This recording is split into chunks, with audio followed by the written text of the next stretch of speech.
Sáng à? Hả? Sinh hồ à? Cho một tràng hát đây, cả hai. Chuẩn bị nhá. 1, 2, 3, bắt đầu. Cố lên, cố lên, cố lên, cố lên, cố lên, cố lên, cố lên, cố lên 2 phút, thoải mái thời gian. Cố lên, cố lên, cố lên, cố lên, cố lên. Cứ nghỉ ngơi đàng hoàng mới lên được 2 phút là. Cố lên, sắp thành công rồi. Cố lên, đã lên đến một nửa. Cố lên, vẫn có 30 giây thôi, thoải mái thời gian. Cố lên, cố lên. Nếu cảm thấy mệt có thể nghỉ một lúc. Cố lên, thời gian còn lâu, mới có 40 giây thôi, thoải mái. Vẫn còn hơn 1 phút nữa.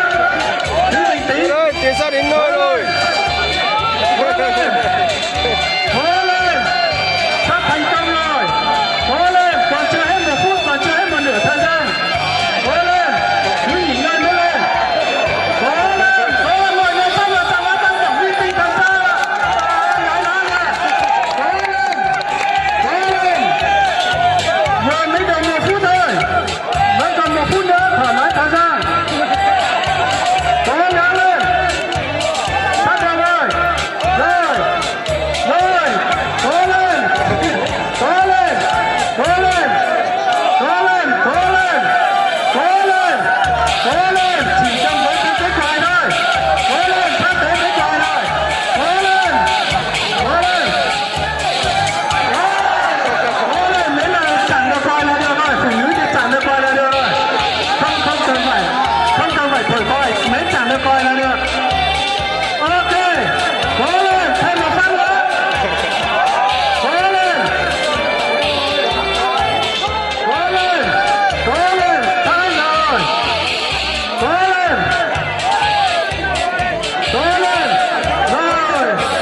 rồi, hết giờ rồi. Bây giờ là 6 rồi. Nhưng mà vẫn sau giải thì rất là cố gắng.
Mừng anh đến quê em cho con đường mới cho đôi trẻ xanh.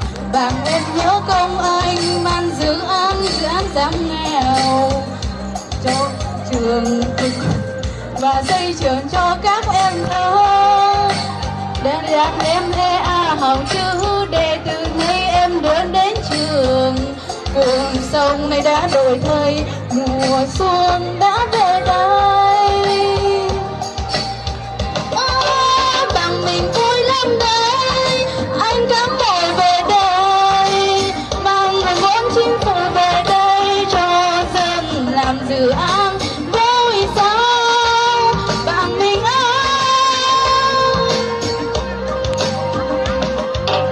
mừng anh đến quê em lần béo man đạm bò lai. Bằng em nhớ công anh man